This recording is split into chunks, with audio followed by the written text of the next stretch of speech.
नमस्कार दोस्तों, स्वागत है आपका महादेव दैनिक के यूट्यूब चैनल पर। और आज हम बात करेंगे होलिका दहन के बारे में। हिंदू धर्म में होलिका दहन का आयोजन बड़े ही हर्षोल्लास के साथ किया जाता है। इस त्योहार को फाल्गुन मास के शुक्ल पक्ष की पूर्णिमा तिथि के दिन मनाया जाता है। साथ ही इसके साथ जुड़ी हुई एक कथा का विशेष महत्व है।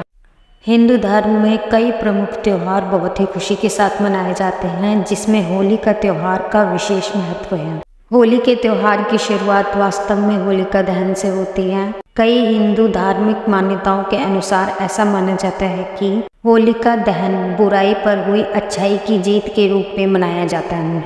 पुराणों में होलिका दहन के संदर्भ में नारायण भक्त प्रहलाद की कथा को वर्णित किया गया है, जिसमें बताया गया है कि कैसे अत्याचारी राजा हिरण्यकश्यप ने पुत्र की हत्या के लिए षड्यंत्र रचा था, जो भगवान नारायण की कृपा से सफल नहीं हो पाया था। भारत के विभिन्न हिस्सों में होलिका दहन को छोटी होली या होलिका दीपक के नाम से भी जाना जाता है। हिंदू धर्म में होलिका दहन के त्योहार को मनाने के आध्यात्मिक और वैज्ञानिक दोनों ही कारण छिपे हुए हैं। हिंदू पंचांग के अनुसार फाल्गुन मास के शुक्ल पक्ष की पूर्णिमा तिथि को प्रदोष काल में होलिका दहन का आयोजन किया जाता है। यह आयोजन गांव या मोहल्ले की किसी खुली जगह पर किया जाता है। खास लकड़ी से तैयार की गई चिता और गोबर से बनी हुई होलिका और भक्त प्रहलाद को स्थापित किया जाता है, जिसे गुलारी या बड़पुल्ला के नाम से जाना जाता है। इसके बाद होलिका के शुभ मुहूर्त में होलिका के पास गोबर से बनी ढाल रखी जाती है और 4 मालाएं जो मोली, फूल,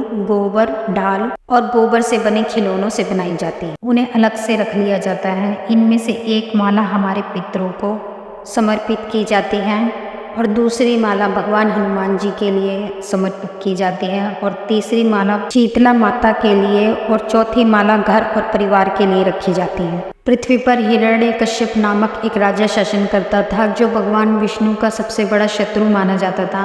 ऐसा माना जाता है कि उसने अपनी पूजा से भगवान ब्रह्मदेव को प्रसन्न किया और वरदान प्राप्त किया।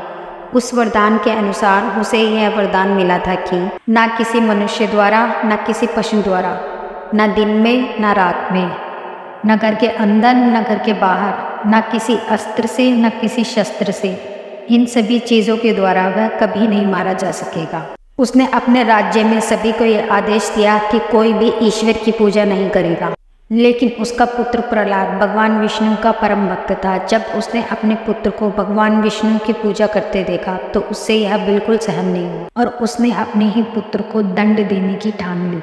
हिरण्यकश्यप ने कई बार प्रहलाद को कष्ट देना चाहा, लेकिन भगवान विष्णु ने हर समय प्रहलाद का साथ दिया। अंततः हिरण्यकश्यप ने अपनी बहन होलिका से सहायता मांगी।